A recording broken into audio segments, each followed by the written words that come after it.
So today I will be talking about leveraging transferable skills for your career. Who am I? I am Aneri Desai. I'm a career coach for immigrants. Just like most of you, I moved here 12 years ago as an international student, and that's how my journey began. So today we are going to cover my story and a quick introduction about me, all about transferable skills. What is this? And how can you leverage these skills to land your next job? And some real world example on how can you edit your resume to reflect some common skills that you have, but you did not know about. Awesome. So let's start with a quick background on me. So I came here, I'm from India, Gujarat, and I left India in 2008. I went to UK for a students exchange program where I did a semester abroad and worked on a very small startup for a marketing project. I moved to United States in 2010 as an international student to attend University of Texas at Arlington for my MBA in information systems. So my background, I had a tech background, but soon I realized that I don't enjoy programming. I don't enjoy sitting behind the computer and creating softwares and apps. So I soon discovered that and decided to pivot into leadership career. So I came here for MBA. Prior to that, I had MS in computer science I had done from India. My journey, I have been on lots of visa in last 12 years. I started as a student visa in UK, then came here on J1 visa, which is a research visa, did a short-term internship with a university, went back, came back and on a student visa. Of course, I was in a non-STEM program, so I didn't have 3-year work permit like most of you. I only had 1 year. So I had a very limited time to figure things out. So soon moved to OPT, only had 11 months to find a job and find sponsorship. Not a lot of time when you are navigating your job search as an immigrant or international student. Later, I moved to H1B. Later marriage-based green card, and now I'm a US citizen. So I think I got lucky, but the journey has been full of roller coaster and emotional journey. When I was a student, I couldn't get an on-campus job right away. I couldn't land an internship based on the degree I was in. And when I got out of the grad school and when I started looking for my first job, I had 2 big degrees, like a very lucrative degree, MS and MBA, but I had 0 tangible experience to talk about, zero relevant experience to the role I was looking for. So I attracted 270 plus rejections I attracted right away when I was in a job market. One after another, every night I would go to bed after applying 10, 15 jobs, wake up to 7, 8, 9 rejections already. So I was naive to actually think that some hardworking recruiter actually looked at my resume and my application and rejected me at 4 a.m. That was not true. So many times I got kicked out because my resume did not meet the basic standards or I did not show up as an attractive candidate. So unfortunately, there was a lot of conflicting information available at that time when I was a student. So I didn't know what to listen to and what to believe. I would just chase every single advice that people around me would give. And then that resulted in nothing, a big zero. So many times I went to bed crying, feeling like I was not good enough, feeling like I should just pack my bags and go home because I'm not cut out for this cutthroat competition here in the corporate America. So I attracted lots of rejections, but every rejection taught me something. And that's why I'm here today to share my journey and some experiences and some guidance on what to do if you are in the same boat where you don't have a lot of experience to share on your resume and you feel like you're not meeting the job requirements most of the time. So we are going to dive deeper into how did I get past this rejection journey and what did I do next. So that is a little bit of my story. There is a reason why this cart is here. I'm going to talk about it soon because that survival job that I picked up, that was like a minimum wage job, not related to my industry or area of study, that actually led me to who am I today. And that's what I'm here to share with you all. Awesome. So after glorious 272 rejections, I finally got my first interview from a Fortune 500 company called Gulfstream Aerospace. And when I did my research about this company, there were very few immigrants or international students ever landed a job there. So I was very skeptical. I think they invited me out of mistake, or they will reject me once they find out I'm an international student. So I was very skeptical to begin with, but that was my first interview. Somebody saw through me after 270 rejections, and I was on cloud nine at that time. So I knew that I was running out of time. I needed an H-1B, the skilled immigrant worker visa, within 2-3 months. So I knew I needed to make the most out of one interview that I landed after graduation. So my journey started with Gulfstream Aerospace as a business analyst. There were 6 or 7 rounds. I nailed it, and I landed my first job. Now you might think, how did she nail an interview in a Fortune 500 company when she just said she didn't have any real experience to talk about? We are going to get there soon. So I joined the company in their IT department as a business analyst, and I worked on some cool projects. One of them was designing a brand new fleet of aircraft, G650, which is owned by so many known celebrities in all over the globe. So I was part of that project, did amazing, like cool things there, and got to fly in their private jets and got to explore how that life feels like. And that was like a dream come true, because until yesterday, I was just this international student who nobody cared about, nobody noticed. And today I'm leading these projects. I'm part of these high profile projects. And by the way, I got to meet 2 former US presidents during my international student journey because of the projects I worked on and some internships or some small projects I worked on. Then I moved to Unum, that is another Fortune 500 company, where one day I started my career as a business analyst in an aerospace industry. 2 years later, I moved to another company, Fortune 500 company, where I'm working on totally different product. So one was building aircrafts, and here I was selling insurance. So this is where the transferable skills come into the play, regardless of industries. How did a one person go from an aerospace industry to an insurance industry and still have the similar titles and more pay? So that's where I leverage a lot of transferable skills. And my journey is business analyst, entry-level role, then a senior business analyst, project manager, senior project manager, and my last promotion or job offer was a chief of staff to a COO, which I ended up turning down. Why? Because I know how it feels to go to bed crying because nobody's giving you an interview. So when I reflected upon my last 8 years of journey, corporate America journey, I genuinely believe that I think I got lucky, that I got my first break. But when I look around, not everybody gets lucky and gets interview opportunity. So I realized that now is the time to give back to the community and share all my learnings with the student community and immigrant community to empower them in their job search. So I ended up not going to this job. I ended up not accepting the offer and ended up starting my own company instead. So now from last 2 years, I am a full-time career coach for people like you and me who left their life behind, their family and friends behind, and moved to another country and starting over their life and career. So this is me, this is new me. No more crying, no more going to bed crying. This is me. I'm a career coach for immigrants. So far in last 2 years, I have empowered more than 250 mentees from roots from 11 countries. And collectively, they all have landed job offers worth of 19 million. We are about to hit our 20 million mark, probably in next 2 or 3 days. So this is us, this is me.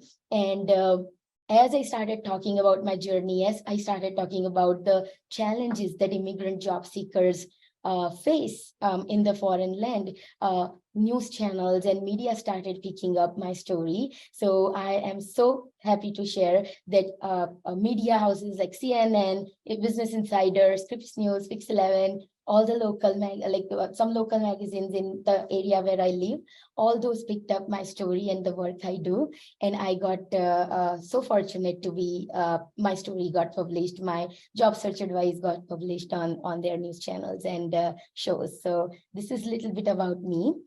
And now we are moving to a most important topic, why you all are here, right? So we are moving to this topic. So how did I land a job in Fortune 500 company with no experience?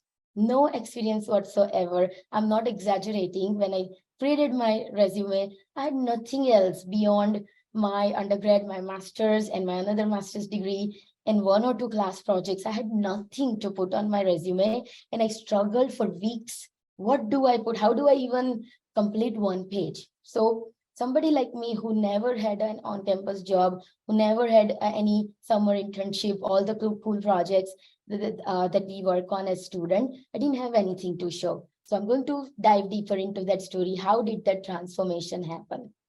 So the biggest needle mover in my story was that survival job that I picked up in the university, which is lowest paying job, minimum wage. All I needed to do was working as a cashier, where I'm just asking people what package they want to send, enter the addresses, sell them the stamps, and sell them few other stationaries that mailbox center sold. So that's how my first job started. And the biggest needle mover that helped me to beat 800 plus candidates and land my dream job in that aerospace company, I'm about to share with you all.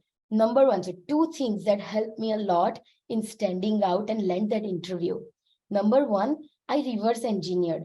I first looked around, did a market scan, and saw what my target employers were looking for in the role that I was applying to. So what is industry looking for? I studied job descriptions one after another, probably 15 or 20 job descriptions at that time. And I understood what were they looking for. I made a list of soft skills. I made a list of hard skills like subject matter expertise. What were they looking for? And I started showing up as her in my survival job. So what, it was a $10 an hour or $8 an hour job. I started showing up as her, what my future employer wanted to see in me. So I started asking my manager, hey, where else can I help you? What else can I do to contribute on the team? I volunteered for annual reports. I volunteered for monthly reports. I actually built that experience that would let me get in corporate America. So I reverse engineer, that was number one. And the second, why we all are here today, I sold my transferable skills. Every job teaches you something, doesn't matter how small that job is. Even if you volunteered somewhere, even if you helped a junior, even if you mentored a high school graduate who wants to join your same university, whatever you did outside of your basic going to school is actually helping you build transferable skills that you are taking with you from one job to another job. And when I say job, it doesn't have to be a paid job. It can be anything, volunteering, part-time, helping someone, it can be anything. So that was the biggest needle mover in my journey, is glorifying my transferable skills, because honestly, that's all I had. I didn't have anything else other than big degrees. I had nothing to show on my resume. So transferable skills got me into Fortune 500. Let's dive deeper into that. So I said the word transferable skills for like probably 15 times in this presentation. So let's understand what it is. So transferable skills are skills you can take with you anywhere, regardless of industry, titles, and job duties. You can build these skills from your class projects, your volunteering work, your side hustle, on-campus jobs, or any personal projects or even hobby. And selling your transferable skill becomes so crucial if you don't have any direct experience related to the job you are seeking, just like me. Awesome.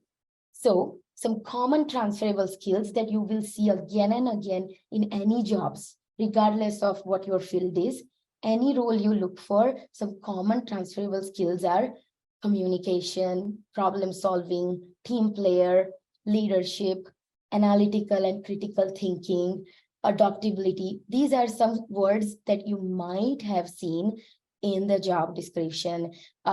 Raise your hand if you have at least one of these skills mentioned on your resume.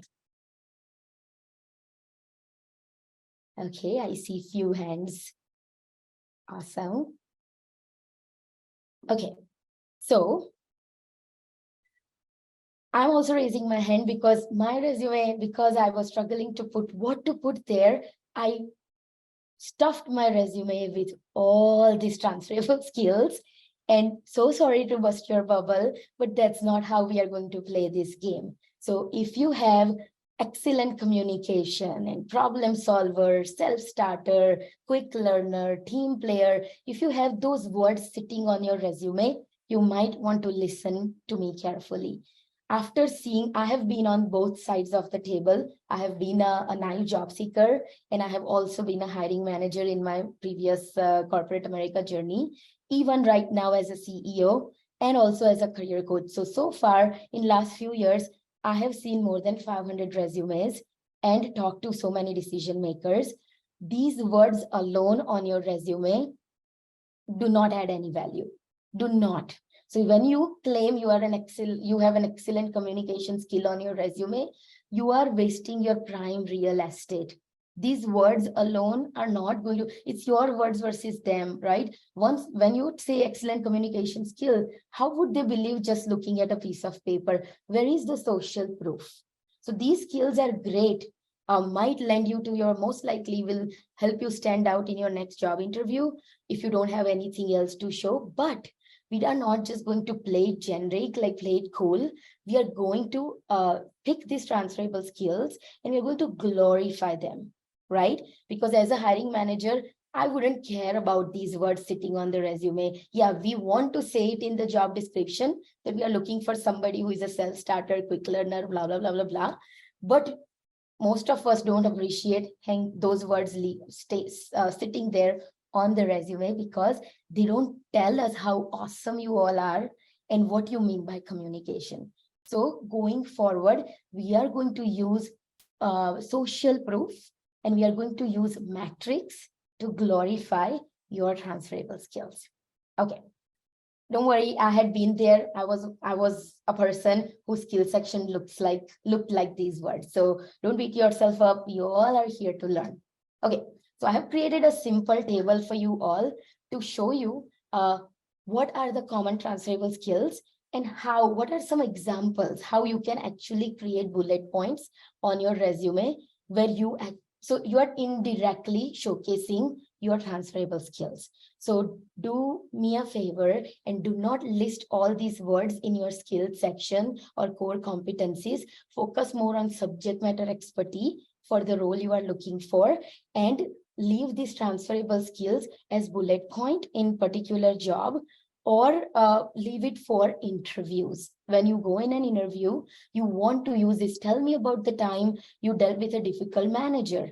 You want to show how you handle that situation with effective communication. So 2 ways you can glorify your transferable skills. One, using it in a bullet point, showcasing the results of those transferable skills, and also using it as a social proof in your interviews. So right now I have created this table for you all for your resume purpose. So I want you all to think about any survival job you might be doing right now, any on-campus job that you are doing, or any internship you did during your current program or prior to joining this program. Think of any experience. It doesn't have to be paid job, any volunteering, any experience. Think of you were involved in animal shelter project, or you were involved in mentoring someone. Think about any particular project, job, volunteering position that you had prior to sitting in this room today, and try to connect the dots based on the example I'm about to share with you. So let's take, some of them are my real examples. So let's take first one, communication. Instead of writing excellent communication skill, how about you think about where did this incident happen? Go to that section that you have highlighted, like that you have added on your resume, and write a bullet point instead that demonstrate that transferable skill. So for communication, I wrote, designed and implemented weekly newsletters for 2000 plus subscribers that resulted in creating awareness about mailbox services and products, right? So this is clearly talking about communication skill because you created newsletters, you typed those emails that went out to 2000 people, right? So focus more on showing social proof and numbers. How did you use that transferable skill and what was the impact of that skill rather than simply putting a word in your resume?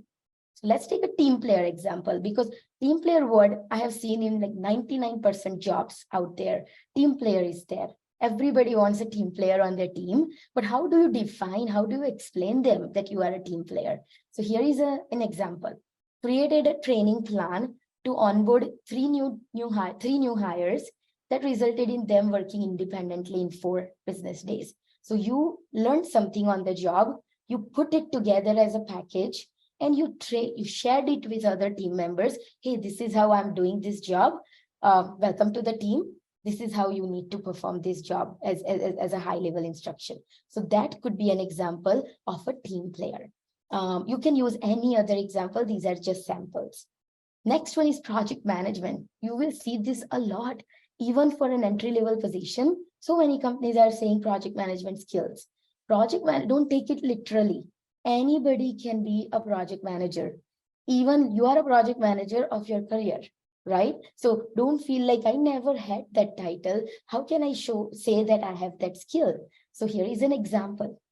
If you have done an event planning, so here is an example.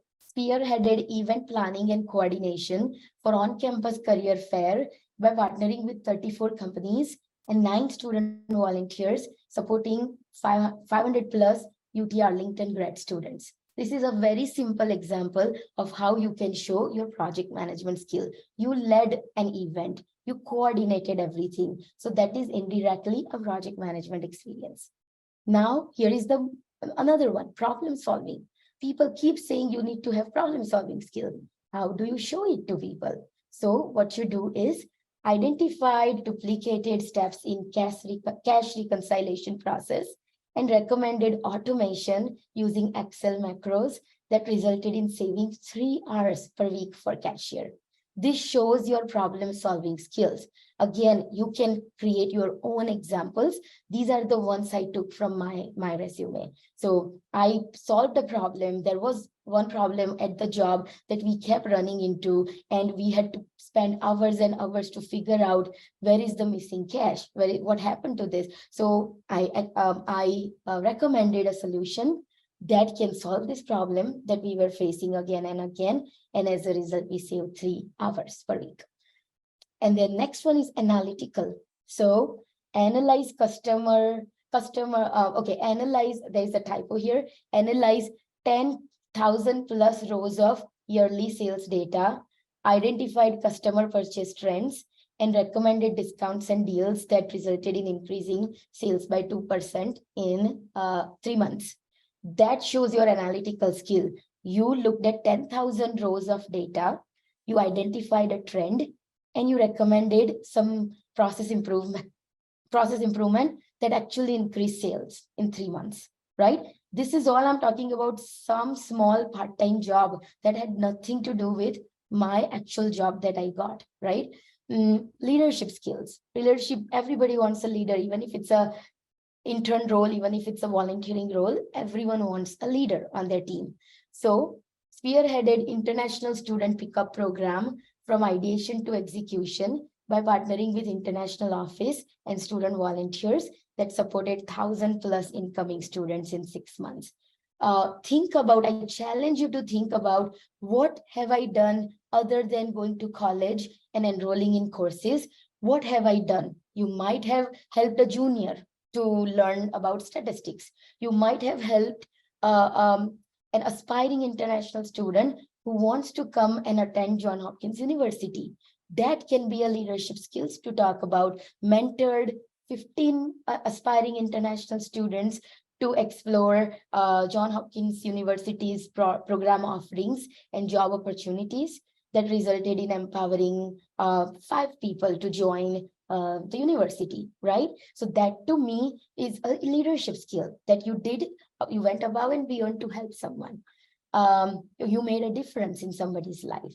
Quick learner. I hear this a lot when people talk about, I'm a quick learner, or a hiring manager say, hey, unfortunately, there is no onboarding plan for this role. So we are looking for a quick learner. So how do you showcase you are a quick learner on a resume? You can talk about, it doesn't have to be your industry specific things, right? You can talk about acquired industry best practices for resume writing by attending 2 on-campus workshops and empowered 23 students to elevate their resume. So you not only learned something new, but then you also empowered other people to be benefited by your skills. So that indirectly you are telling them you are a quick learner, you can learn things quickly. Detail oriented. How do you define a detail oriented person, right? So here is my example. I designed and implemented a 3-step customer ticket escalation process by researching industry best practices that resulted in meeting 100% SLAs, service level agreement, in 3 months. So that is my example of being detail oriented. I noticed what's going on in industry, what are typical escalation process when I call a credit card company, where I learned from my own experiences as a customer, then went back to my manager and said, hey, how about that? I called Discover Credit Card yesterday, and I really liked how they did A, B, and C. How about we incorporate that in our company to escalate for our customer ticket escalation process?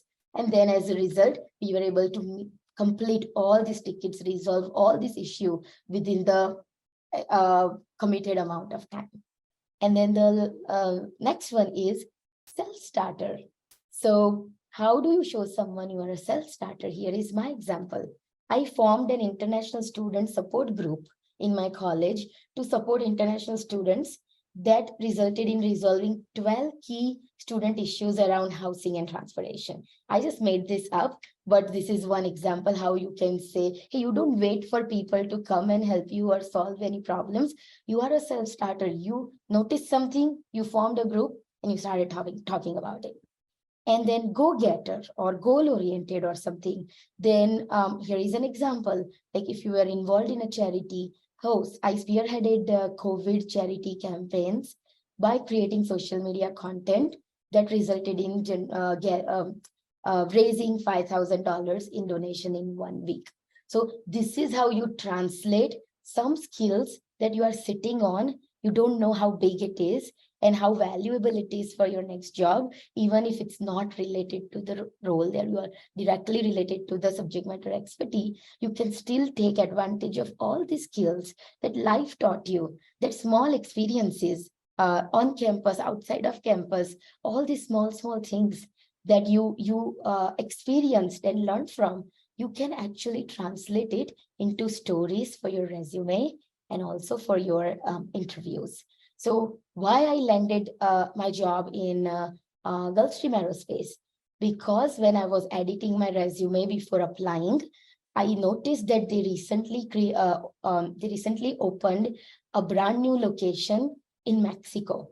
And I also connected the dots that the team that I was about to join, that team was going to support some of the tech and IT development in that new location that they just opened. So I sold my cross-cultural awareness. Hey, I have worked and studied in India. I have worked and studied in UK. Even if my work was just an on-campus job or just a side project or just a dissertation that I did for my research, it doesn't matter. Work doesn't have to be paid.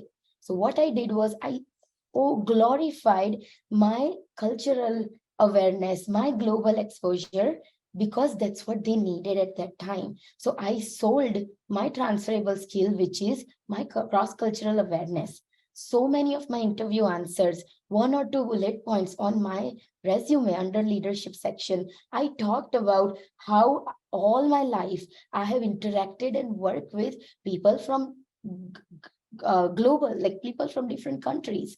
And one of my interviews were revolved around my global exposure. So what would you do if you have a new team member who is very shy and who is not talking a lot? what would you do? So, so many cultural awareness aspects that we discussed in that interview. And I firmly believe that all these transferable skills that I glorify because I had nothing else to show actually landed me my first job. And later I became very good friends with my hiring manager. And we met 2 months ago, and she told me that what helped me stand out in the process, because there were 800 plus candidates, was all these things that life taught me when I left my house at a very young age. So she really valued all those, the street smartness and, ability to find solution from every problem rather than complaining about it and waiting for somebody else to come and solve it for me. So she really appreciated those examples and skills, and that's how she felt like I was very coachable. She felt like I was a quick learner through my examples, that she felt like, okay, even if Aneri doesn't know all the subject matter expertise to do the job, she's coachable. She's coachable and quick learner. We'll coach her, we'll train her, but these are the valuable skills that she's bringing to the table. That's very hard to find in candidates. So that's how I landed my first job. And I can't emphasize enough how you all have something amazing to share with the world. Probably you are underestimating those skills and thinking like, who talks about all this? Let's not talk about me volunteering somewhere and saving 2 hours for a team. It's not important. You're disqualifying yourself in your mind even before sharing it with the world. So if you're struggling, how do I stand out? How do I tell people, give me one chance? This is how you do that. Once you articulate these skills, people will be willing to bet on you, because you are not simply saying, you're not begging, give me one chance. You are telling them, this is what I'm bringing to the table for you and your team. Here are the examples. You won't regret hiring me. That's the tone we want to go into with. So I guarantee you all 38 people sitting here, you have skills that industry is looking for. You might just not know how to articulate it on paper and in interview. So today onwards, we are not going to just use this as words in our resume. We are actually going to think through, connect the dots, find relevant examples, and put it in under relevant sections in your resume. And that's how we are going to show them that we have what you are looking for. So that was end of my presentation. Thank you so much for listening. And now I would love to open up the stage for any questions and answers. But before we do that, if you want to get in touch with me, I would love to connect with you. I'm very active on Instagram. So if you want to follow me there, my handle is Aneri Desai Patel. And I have LinkedIn, Aneri Desai too. And then this is an email ID that you can reach out to me anytime if you need my mentorship or if you need help with your resume or interview prep. I do offer consultation calls where we can talk about your background and figure out actionable steps to move forward in your job search journey. So here are all the details how you can get in touch with me. And now I'm going to stop sharing, and I would love to get some questions from the audience. Thank you so much, Aneri, for sharing your story. That was extremely impressive.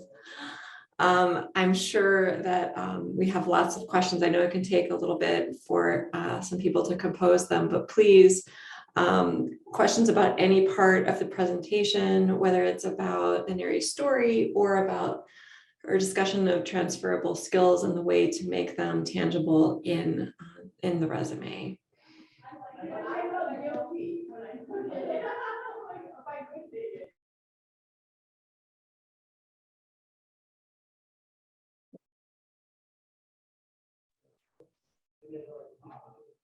While everyone is thinking about their questions, I just want to tell you all that no question is silly question. I have been where you all are.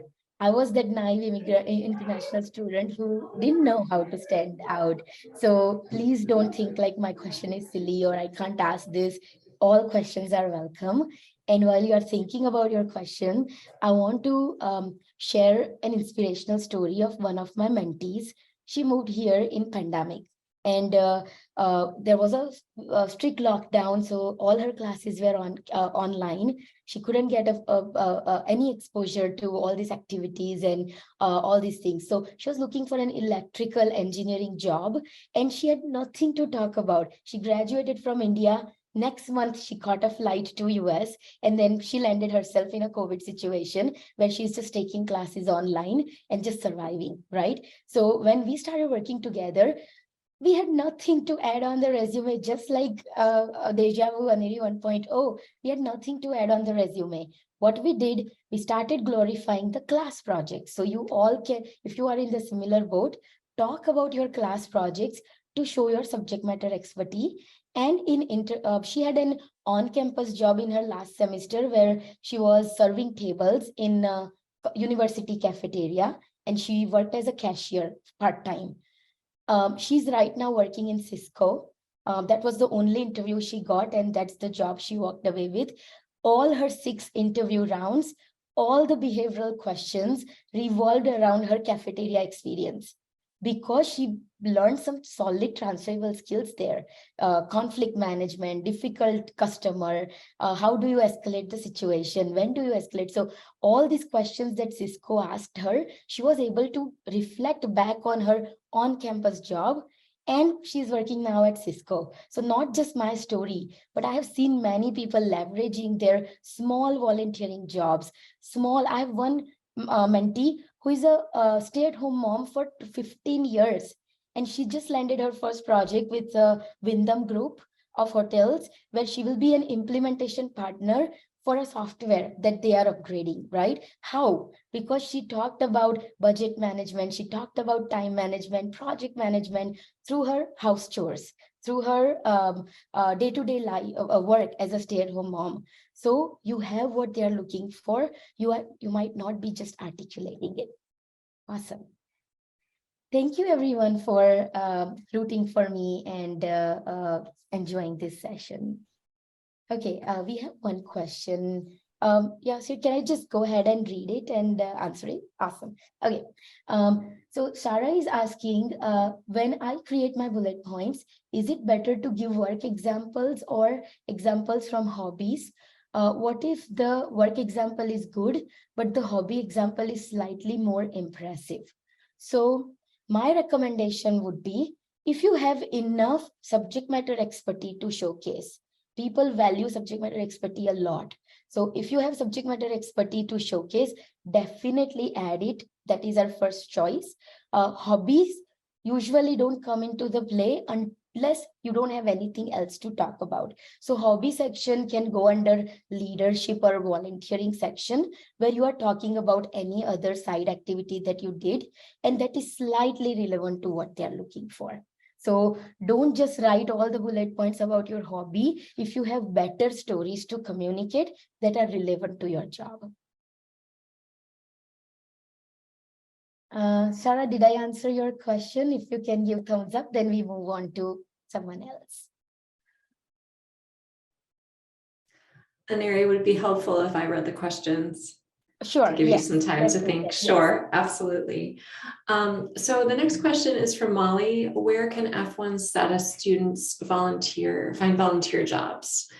There are limits about working as F1 status, and I'm thinking maybe you have had some similar experiences finding jobs as an F1 student, whether paid or not, just hoping to get opportunities to collect proof about transferable skills. Sure. So first of all, I'll highly recommend to get in touch with your international office, because they know the rules and regulation, what can you do and what you can't do off campus. So just give me 1 second, I think. Okay, so we want to talk to our international office and get their buy-in that as an international student, we are allowed to do certain type of volunteering activities. If not, I would suggest the safest bet could be you join a ethnic group in your university. You join an international student group. You volunteer on campus for any concert, or any student pickup. There are a lot of activities happening on campus. New student orientation party or welcome party. There are many activities happening on campus that you can volunteer without worrying about are you violating F1 rules. So start with something that is on campus that you are allowed to do as a volunteer. Also check with your university. There are many websites like Catch a Fire. Catch a Fire is one website that you can go to. Volunteer.org, volunteer match. There are many volunteering websites that matches volunteers and the company who is looking for help. Number one rule is you cannot get paid under the name of volunteer if you are a international student. So of course, everybody on or in your international team would know better, but there are websites that you can look for, but the safest bet would be volunteering on campus.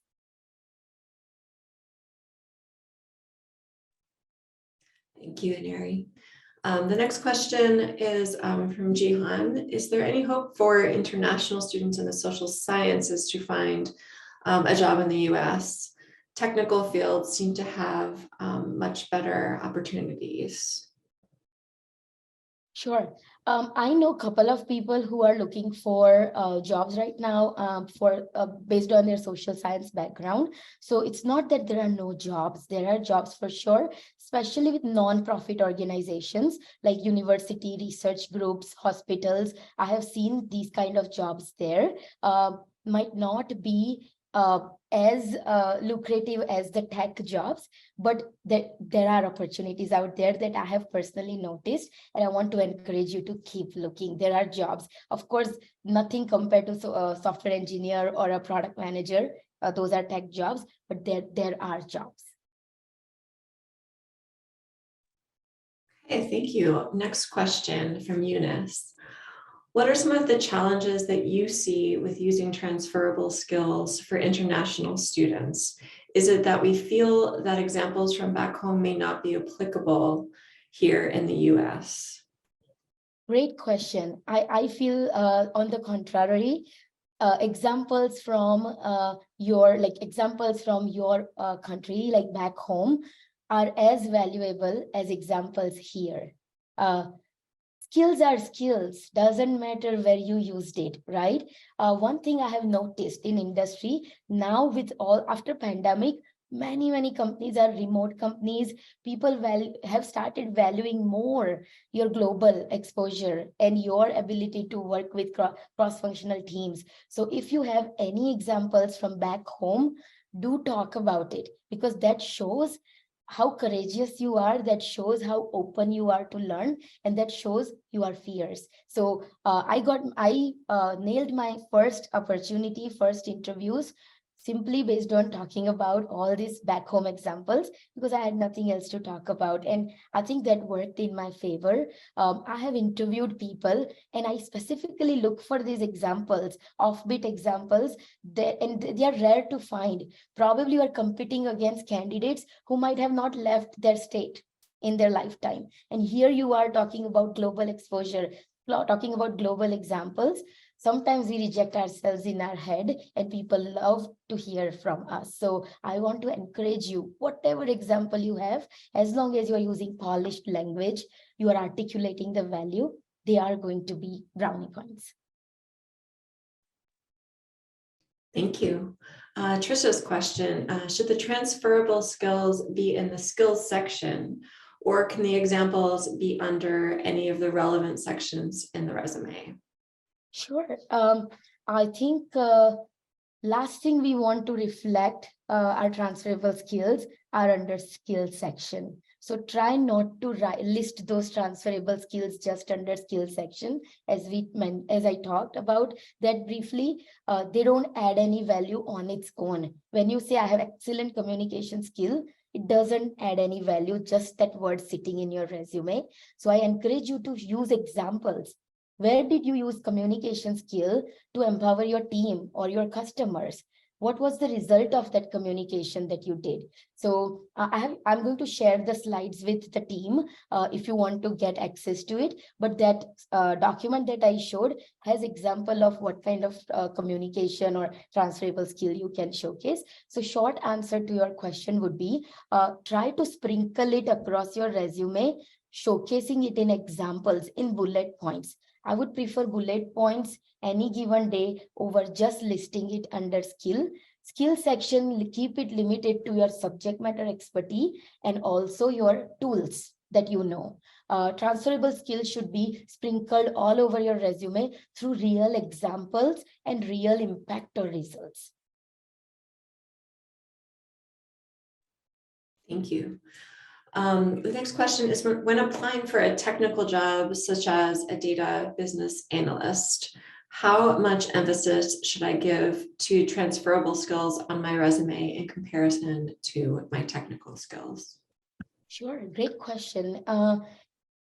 To all of you who are applying for jobs, subject matter expertise is the #1 priority. We want to showcase how you use your subject matter expertise to perform jobs. So the hard skills, the core skills that they are looking for. So for data analyst, business analyst, SQL or dashboard or analyzing thousands of rows of data and creating a dashboard for your leadership. Focus more on showcasing that first. If you don't have it, then I suggest to make your transferable skills a strength. So we need to find a healthy balance.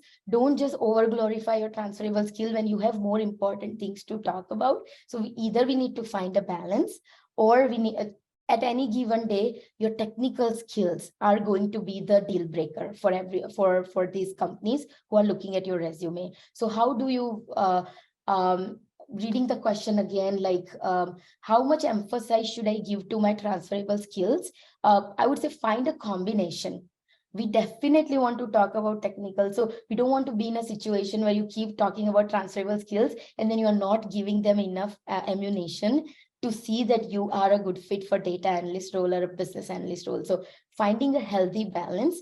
If you have 3 bullet points of core technical skill, then maybe 1 transferable skill. That would be what I would suggest. And then I think this might be our final question for the time being. This was lovely. This is from Gabrielle. Can you talk more about how you stayed hopeful after so many rejections? Yeah, it was a difficult phase where, you are running out of time and you need to find an employment, and rejection is hard. I took it personally, and I went to sleep crying every night. Like, I'm so talented, I'm so smart. I am the first person from my family to come here, and now I'm being treated like a doormat because nobody's even acknowledging receiving my resume. One thing I want to tell you all, not to take rejections personally.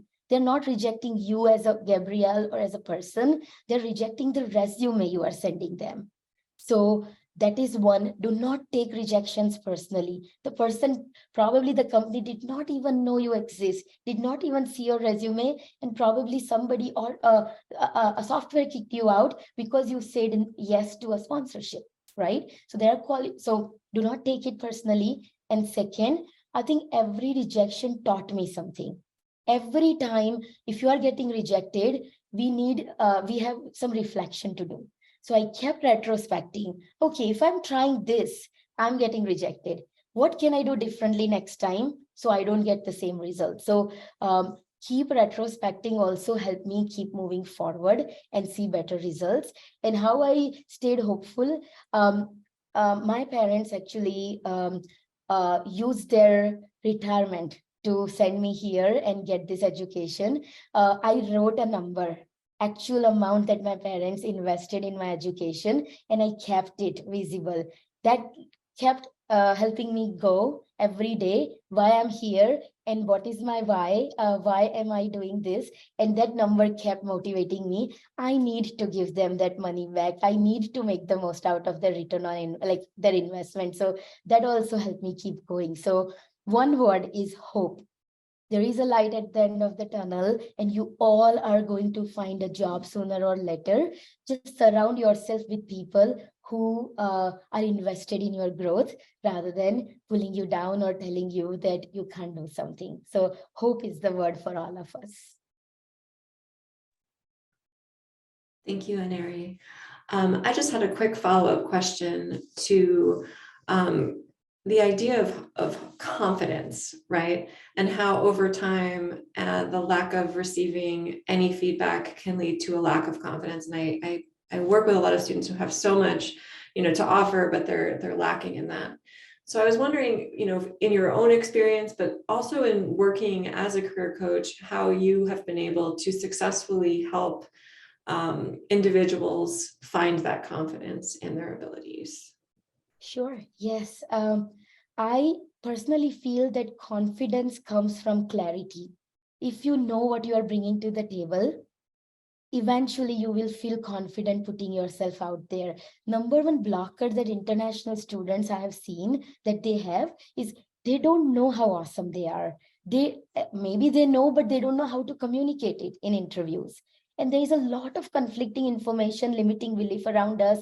Oh, this company won't hire you because you are an international candidate. So we are stopping ourselves from putting us out there. So my recommendation would be sit with someone who knows the industry, sit with someone who knows what roles are you, maybe reach out to someone who has been in the role you are looking for. Ask them what your day-to-day life looks like, what helped you stand out in the hiring process, and then reverse engineer it. So knowing what value you are bringing to the table is a start in building a confident profile.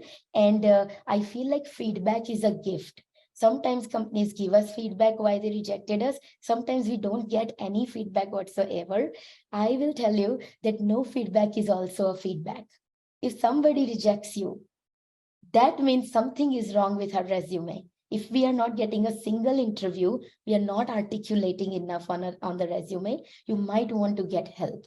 So my recommendation would be root cause analysis to see what's broken and then bounce back stronger. Thank you so much, Aneri. I think that may be all for our questions today. So grateful for this opportunity to be part of this amazing summit. You all are doing an awesome job. And thank you so much for letting me be here today. It's Thanks been so a much, pleasure. Aneri. Bye-bye, everyone.